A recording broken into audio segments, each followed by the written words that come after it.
Hello everyone, Assalamu Walaikum. How are you all? I hope you are well.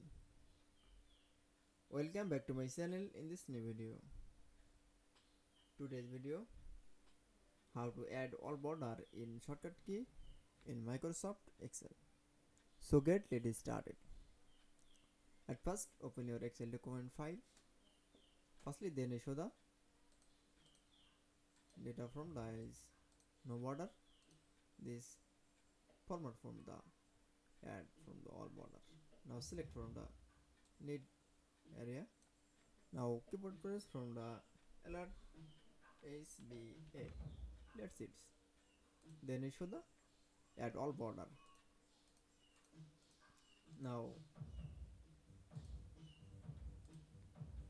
then show the add all border in shortcut key in Microsoft Excel. I hope to enjoy the video. Please like, comment, share and subscribe my channel. Thanks for watching.